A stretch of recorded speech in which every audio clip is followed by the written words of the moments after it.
So what we have here is we have a case that to this board is clear as mud. Nothing stacks up here. So we're looking at both sides, and I am an attorney, and the argument that voting not to object is not as strenuous as unanimously opposing has some weight with me. I mean, they really are different concepts. They may be semantics, but that's what we're paid to sit here and do, is to go through what these words mean. And in this case, we believe that the Fells Point Community Organization has a unanimous voice as to the opposition of a liquor license coming in from out of the area, from across the harbor, to their neighborhood.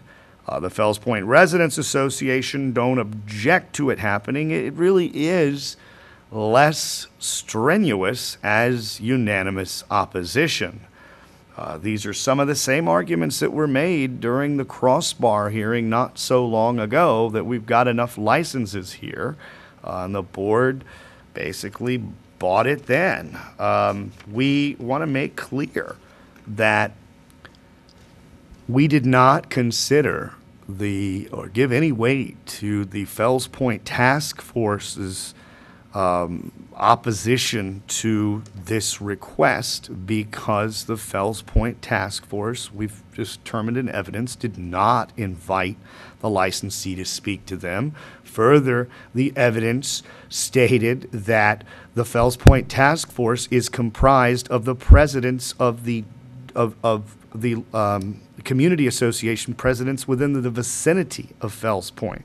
So if for example, the Fells Point Residents Association votes not to object it, and then the Fells Point Community Organization unanimously opposes it, then what good is it for us to hear from every single community association on the outlying boundaries, other than to suggest that whoever was able to lobby more of their community association president friends wins the Fells Point Task Force vote? That doesn't give the board a lot of probative evidence to go on. What does give the board probative evidence to go on is the unanimous opposition of the Fells Point Community Organization to the license. And therefore, under Article 2B, 10202A, we do determine that we cannot find public need, a concrete example of public need and desire. The waters are too muddy. We don't know what Fells Point wants, but we know that we have unanimous opposition on one side, and that does indeed trump a vote not to object on the other side. So for that reason, we are denying the transfer at this time. It is a unanimous vote. Thank you. We're off the record.